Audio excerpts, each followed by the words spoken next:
Good morning, students. In continuation of our structures,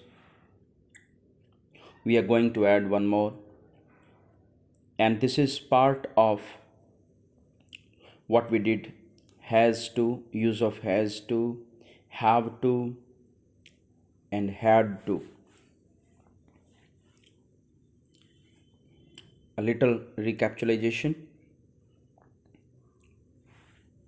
When we did use of has to and have to, मैंने आपको बताया कि ये present में होता है. जैसे I have to do something, जो मैं करना नहीं चाहता लेकिन मुझे करना पड़ता है, that is called compulsion.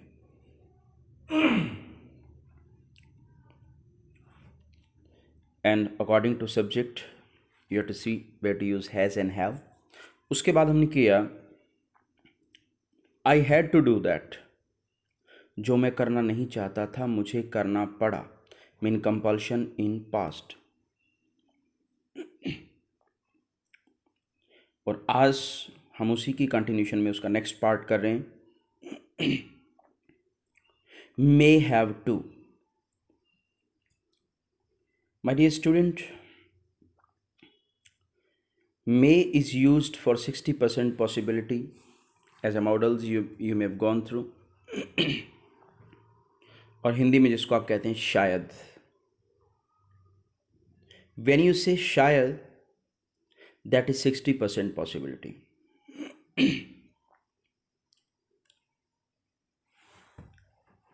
Compulsion है अबाउट फ्यूचर, कुछ पॉसिबिलिटी है उसमें 60%.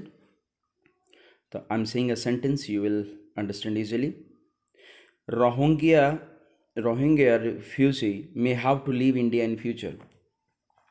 जो रोहिंग्या मुसलमान हैं,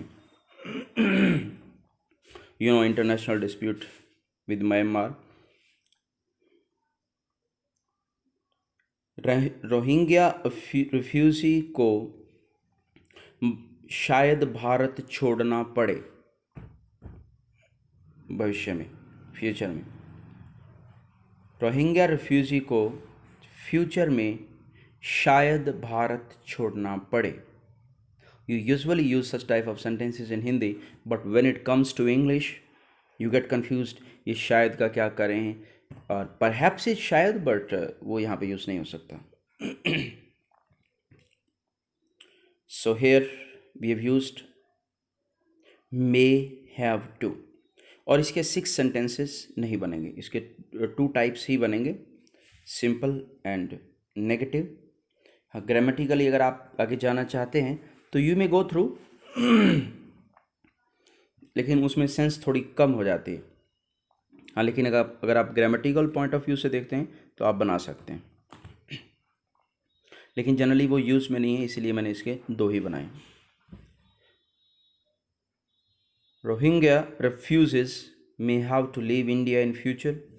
रोहिंग्या रिफ्यूजी को शायद फ्यूचर में भारत छोड़ना पड़े. And Rohingya refugee may not have to leave India in future. और इसका मीनिंग, इसका नेगेटिव है कि शायद, अब यहाँ पॉसिबिलिटी दूसरी साइड हो गई है 60%, कि शायद उनको भारत ना छोड़ना पड़े. ये अपोजिट पॉइंट ऑफ व्यू पे पॉसिबिलिटी है 60%, जिसका यूज़ हिंदी में एज आप शायद करते हैं. तो formula is to be followed strictly. Subject plus may plus have plus to, first form of verb and object. So this is another sentence structure. Hope you are enjoying it, and I'm telling you, my dear student, I usually say, I always say, this is cream of English.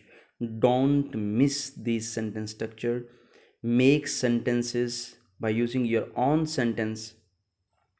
Take one sentence, convert into two, take another sentence of same situation and convert into two, at least 10 to 20 sentences if you make, so it will become part of your writing and speaking too. And just go ahead and beautify your language. It is going to help you very much in your future. Thank you so much.